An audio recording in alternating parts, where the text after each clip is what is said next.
சூறாவளி வருதுண்ணே. என்னடா சொன்ன? சுனாமி வருதுண்ணே. என்னடா உளற? ஐயோ அண்ணா, ரெண்டு சேர்ந்து வருதுண்ணே.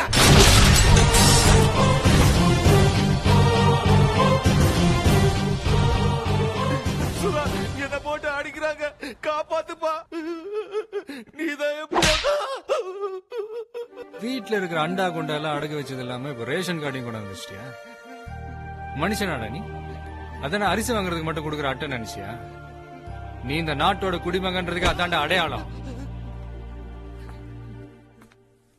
ஐயோ, ரேஷன் கார்டை எவ்வளவு அடகு வச்சான்? 500 ரூபாய்க்கு வச்சிருக்கான். 10 நாள் வட்டியோட சேர்த்து 1000 ரூபாய் ஆச்சு. 500 ரூபாய்க்கு 10 நாளைக்கு 500 ரூபாய் வட்டியா? அநியாயத்துக்கு நியாயமான ஆளா இருக்கிற. ஆமா கோவிந்தா, என்ன உன்னை சுத்தி ஒரே சாமி படமா இருக்குது. இதையும் கொண்டாந்து எவனா அடகு வச்சிட்டானா? இல்ல, எனக்கு சாமி பக்தி கொஞ்சம் அதிகம்.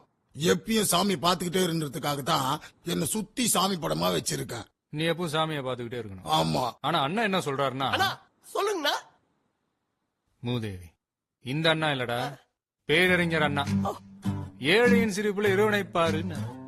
நீங்க ஏழையோட சிரிப்புல இறைவனை எல்லாம் பார்க்க வேணாம். அவங்க கண்ணீர்ல யமுனா பாத்துறாதீங்க, அவ்வளவுதான்.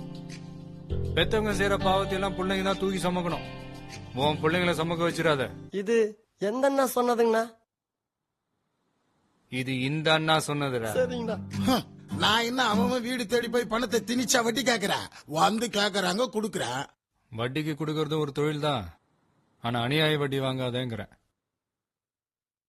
கோவிந்தா, நம்ம சாப்பிடறதுக்கு அடுப்பு எரியலாம், ஆனா அடுத்தவன் வயிறு எரியக்கூடாது. இந்த மாதிரி எத்தனை பேர் எங்க குப்பத்துல ரேஷன் கார்டு கொடுத்து பணம் வாங்கியிருக்காங்க? ஏன், ஒரு 40-50 பேர் வாங்கியிருப்பானுங்க. அது சட்டப்படி குற்றம், தெரியும்ல?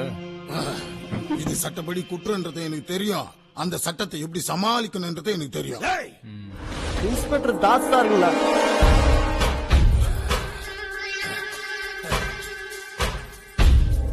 அகா, எஃப்ஐஆர் போட்டாச்சா? போட்டாச்சு போட்டாச்சு.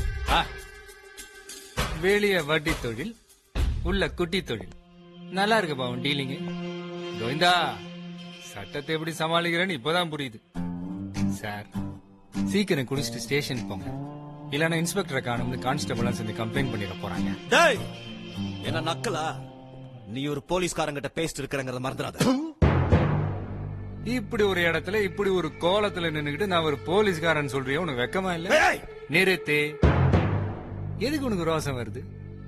கந்து வட்டி வாங்குறவனை பிடிச்சி உள்ள போடுறானா நீ அவன் வீட்டு கட்டிலேயே படுத்துக்கிட்டு காவ காத்துக்கிட்டு இருக்க. எதுக்கு உனக்கு ரோசம் வரணும் சொல்லு? உன் மேல் அதிகாரிகளுக்கு பயந்துகிட்டு வேலை செய்வேன், இந்த அரசியல்வாதிகளுக்கு பயந்துகிட்டு வேலை செய்வேன், இல்ல இந்த கொள்ளக்காரன் இவங்களுக்கு பயந்துகிட்டு வேலை செய்வேன். என்னைக்காவது ஒரு நாள் இவன மாதிரி ஒரு ஏழை பாளைகளுக்காக நீ வேலை செஞ்சிருப்ப? ரோசம் வருதாமே ரோசம். இந்த பாரு, நீ மக்களுக்கு சேவையெல்லாம் செய்ய வேணாம், வாங்குற சம்பளத்துக்கு வேலை செய். என்னடா விட்ட பேசிட்ட?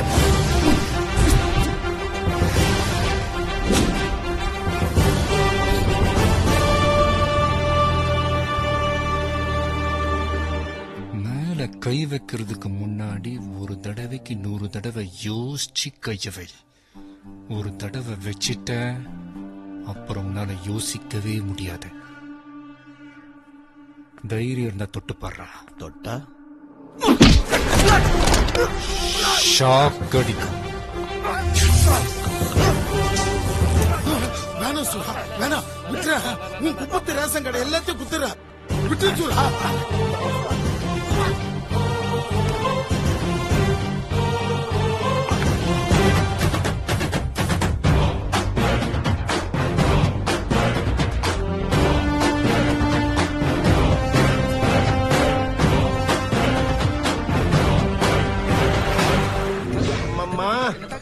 என்ன பெத்த தாயே நாகம்மா, ஓம் புள்ள அம்பரலா 18ஆம் ஆண்டு படகு போட்டிக்கு புறப்பட்டம்மா.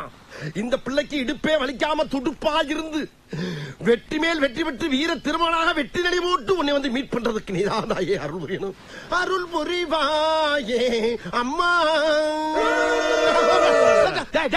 ஏன்டா அப்படி குலைக்கிறீங்க? குலைக்கலண்ணே, குலவ குலவ வெற்றி குலவனே. ஓஹோ, என்னடா அடியுது? அடிக்கிற அடியில் தாரத்தப்பட்டைகள் கிழிந்து தாறுமாறாக தொங்க வேண்டாமா? கிளியுங்க.